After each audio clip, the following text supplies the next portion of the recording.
quem faz feliz meu coração. Tua palavra, teu corpo e sangue, o teu amor sustenta minha. Proclamação do Evangelho de Jesus Cristo segundo Lucas. Glória a vós, Senhor. Jesus tinha entrado em Jericó. Estava atravessando a cidade. Havia ali um homem chamado Zaqueu. Era chefe dos cobradores de impostos e muito rico. Zaqueu desejava ver quem era Jesus, mas não o conseguia por causa da multidão, pois ele era muito baixo. Então, correu na frente e subiu numa figueira para ver, pois Jesus devia passar por ali. Quando Jesus chegou ao lugar, olhou para cima e disse: Desça depressa, Zaqueu, porque hoje preciso ficar em sua casa. Ele desceu rapidamente e recebeu Jesus com alegria. Vendo isso, todos começaram a criticar ele, dizendo: Ele foi se hospedar na casa de um pecador. Zaqueu ficou de pé e disse ao Senhor: A metade dos meus bens, Senhor, eu dou aos pobres. E se eu roubei alguém, vou devolver 4 vezes mais. Jesus lhe disse: Hoje a salvação entrou nesta casa, porque também este homem é um filho de Abraão. De fato, o Filho do Homem veio procurar e salvar quem estava perdido. Palavra da salvação. Glória a vós, Senhor. Meus irmãos e minhas irmãs, que as palavras do Santo Evangelho perdoem os nossos pecados. Amém.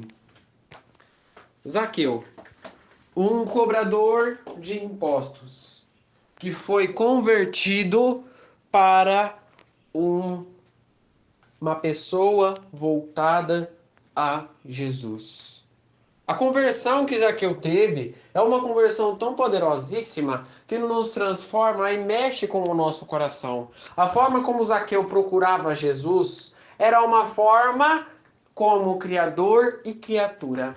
Essa conexão entre Zaqueu e Jesus não é somente uma conexão que faz com que o Salvador do mundo converta também aquela alma, porque era a função de Jesus. Mas ele converte Zaqueu porque ele conhece o espírito de Zaqueu. Quando nós julgamos um aluno na escola, quando nós julgamos uma criança que fez algum problema, seja isso na escola, na igreja, na vida normal, na vida cotidiana, seja o seu filho, seja um colega seu, seja uma pessoa que você conhece, seja uma criança mais nova, a gente não julga a pessoa pelo comportamento que ela fez naquele momento. A gente julga a pessoa pelo comportamento que ela fez naquele momento e pelas coisas que ela faz. Muitas das vezes, a gente condena a pessoa no primeiro julgamento. Não porque fulano fez isso, porque fulano vai queimar no fogo do inferno. E ali a gente começa a condenar fulano é ruim, fulano não sei o que, fulano não sei o que, até que nós percebemos que o problema não está no fulano, mas no problema está no nós. Quando nós paramos para analisar o defeito do fulano, nós reconhecemos que o nosso é muito maior do que o dele. E que nós devemos realmente tirar o nosso para depois analisar o problema dele. Porque nós não analisamos ele com os problemas. Nós analisamos ele com o seu comportamento. Isto é a misericórdia de Jesus. Jesus não analisa os seus pecados. Ele analisa o que você fez. Ele quer curar o seu problema. Ele não quer saber quais são os seus pecados e por que você fez todos aqueles pecados. Ele quer curar o seu problema. Ele quer te livrar do pecado. E é exatamente este o segredo de uma boa conversão. Mas para nós termos essa conversão, Zaqueu cita passos que nós precisamos para ter a conversão com Jesus. Uma vez eu falei aqui sobre o encontro entre Jesus e a pessoa. Que a partir deste encontro, nós temos uma chance de recomeçar. Todo aquele que tem esse encontro com Jesus tem essa chance de recomeçar. O recomeço. Como que é feito o recomeço na nossa vida? Nós precisamos imediatamente buscar a conversão. E Jesus vai vir ao nosso encontro. E a partir daquele encontro, é como se nós tivéssemos uma chance de começar tudo de novo. De praticar tudo novamente, mas com as linhas diferentes. Zaqueu não só precisava, como ele necessitava daquele encontro. Aquele encontro poderosíssimo entre a criatura e o Criador. Só que o inimigo não vai permitir nunca que nós tenhamos esse encontro. Nós precisamos se arriscar, nós precisamos enfrentar todos os desafios, porque o inimigo não quer, ele não tolera que nós tenhamos esse encontro com Jesus. Ele não quer que nós descubramos que o lado de Jesus é melhor do que o que nós estamos. Ele não quer que nós descubramos que o lado que Jesus tem é melhor do que o nosso, do que o que nós estamos. Porque assim nós vamos largar o inimigo e nós vamos aceitar a Deus. A dificuldade que nós temos de sair do pecado é o conforto. O conforto que nós temos.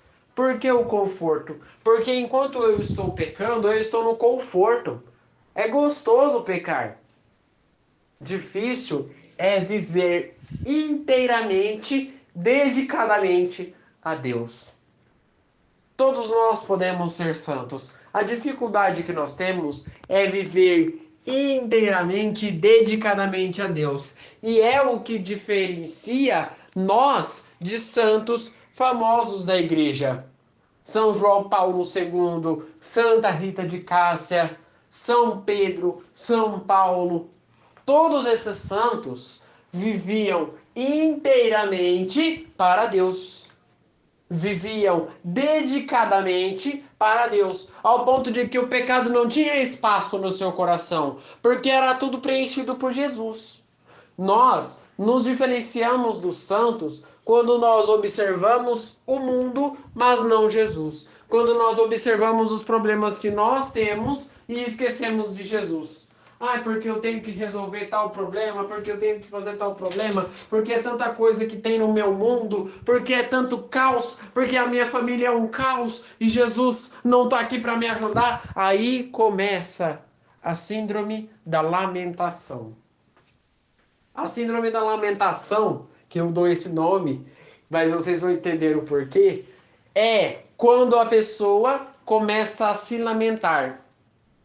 Um conselho que eu lhe dou: jamais se lamente pelo leite derramado. Jamais chore os problemas da sua vida, porque é um atrás do outro, você não vai conseguir parar.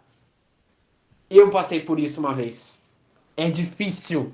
Você começa a falar e você não para mais. Aí você começa a notar que tá ficando estressante aquilo tudo. Porque mexe com o seu psicológico. Aí a pessoa começa a lembrar de problemas lá atrás, coisas que já aconteceram há muito tempo, há muitos anos. E isso afeta inteiramente o seu psicológico, porque o inimigo não quer te ver feliz. A diferença do nosso corpo para o corpo de santos e santas que viveram por muitos anos é especialmente isso, a mentalidade que eles tinham para enfrentar os problemas. Santa Rita perdeu os filhos e o seu esposo e mesmo assim não viveu estressada com Jesus, não viveu brava com Jesus. Muito pelo contrário, ela queria cada vez mais Jesus. Ela queria cada vez mais ficar perto de Jesus, porque era aquilo que satisfazia a sua vontade. Quando nós estamos com algum problema, quando nós estamos com alguma dificuldade, nós procuramos tentar resolver aquele problema. E quando nós não se resolvemos aquilo, a gente fica cada vez mais triste, cada vez mais decepcionado e começa a reclamar, resmungar. E aí a gente não para. Porque, como eu falei, o nosso cérebro coloca um problema atrás do outro na nossa cabeça. E aquilo vai colocando, e aquilo a gente vai falando. E só piora para nós. Só machuca a gente. Porque nós vamos começar a perguntar. A gente sai da síndrome da lamentação para a pergunta: meu Senhor, por que você faz isso comigo?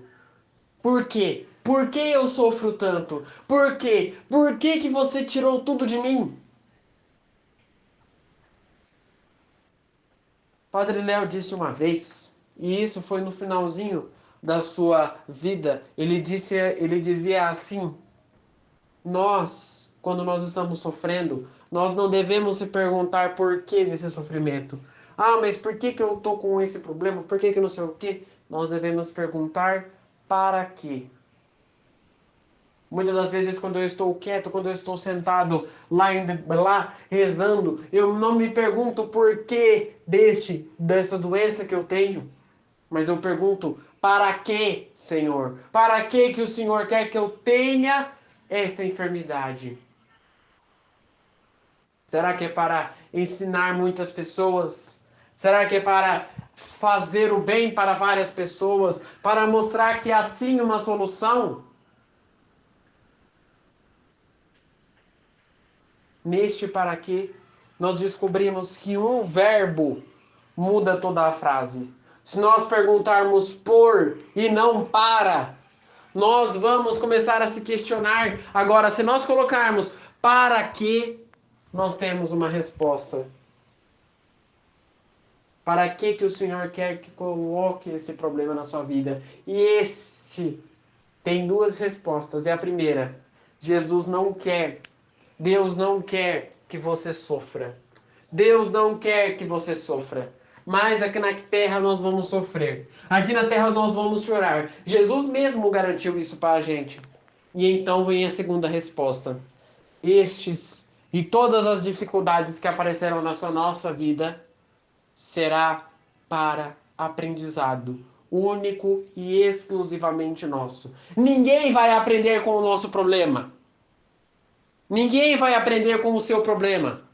Você é o único que vai descobrir soluções e com essas soluções descobrir um aprendizado para aquilo. Descobrir uma fórmula de não errar mais. E isso é o aprender. Porque a partir do momento em que eu errei, eu não vou fazer de novo para não errar de novo. Por exemplo, você vai lá, vamos supor que você foi para a escola e aí você foi sem uniforme. E aí chegou lá na escola sem uniforme, a diretora reclamou. No outro dia, é óbvio que você não vai sem o uniforme, você vai ir a partir daquele dia, você vai começar a usá-lo.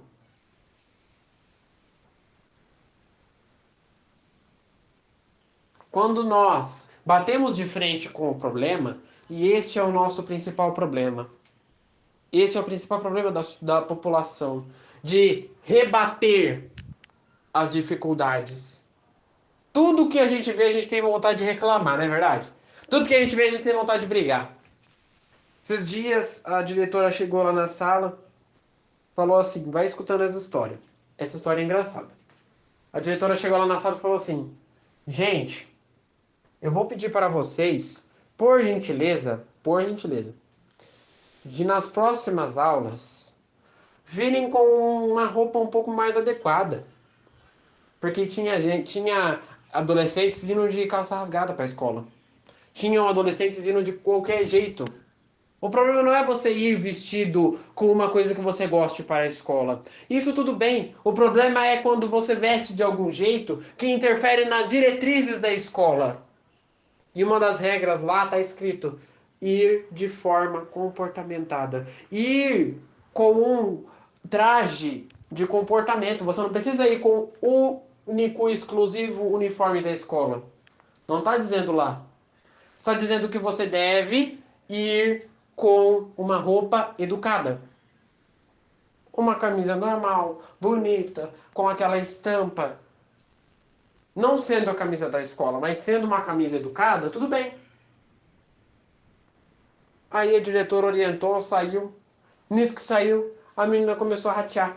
Nossa, mas que não sei o quê, que a diretora vai ficar interferindo agora na roupa que a gente vai vestir, porque deve ser um direito nosso, porque é a gente que deve vestir o que a gente quer, que a gente se acha bem, porque tá muito calor, que não sei o quê, que esses ventiladores nunca funcionam direito, e que o professor não passa a lição direito, e aí começou a reclamar, foi até o final da aula, foi até meia-noite. Eu tenho aula das 7 da tarde até as meia-noite. E foi até a meia-noite ela reclamando. Eu saio 10h40, praticamente meia-noite, porque eu chego em casa às 11 horas. Então, é algo que nós pensamos. Resolveu o problema? Ela reclamar, resolveu o problema? Claro que não, que no outro dia ela foi obrigada a ir com a roupa dela. Ou outro dia ela foi obrigada a ir com a roupa da escola. Por quê? Porque era ordem da direção. Ela reclamar resolveu o problema? Claro que não. Quando nós reclamamos, nós simplesmente estamos batendo no problema. E o problema é tão duro que ao invés de você quebrar ele, você vai quebrar a sua mão. Um conselho: nunca bata no problema. Procure lapidá-lo. Procure quebrá-lo da forma correta, utilizando o diálogo.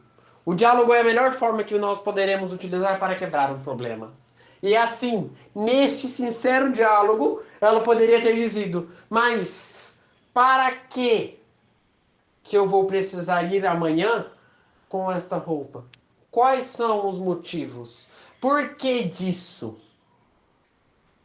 E aí a diretora, obviamente, ia responder.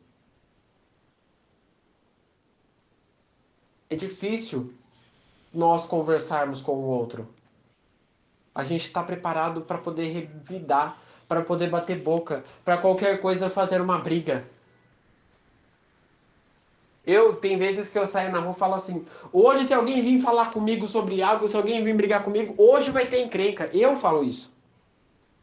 Mas aí depois eu paro e penso: mas por que eu estou falando desse jeito? E aí eu entendo. Nós não devemos se comportar como animais. Nós devemos se comportar como que nós fomos criados. Pessoas voltadas para Cristo. E assim nós vamos entender que quando nós precisamos de Jesus, nós devemos correr atrás, ao invés de ficar falando dos problemas. Zaqueu não falou que ele tinha tantos pecados, tantas dívidas, que Jesus não ia aceitar na sua casa porque ele era um pecador. Mas ele procurou Jesus. E é isso que nós devemos fazer, seja nesta vida, seja na próxima. Rezemos juntos. Pai nosso, que estais nos céus, santificado seja o vosso nome. Venha a nós o vosso reino, seja feita a vossa vontade, assim na terra como no céu. O pão nosso de cada dia nos dai hoje. Perdoai as nossas ofensas, assim como nós perdoamos a quem nos tem ofendido. E não nos deixeis cair em tentação, mas livrai-nos do mal. Amém. Que no dia de hoje fique na paz e na alegria de Deus.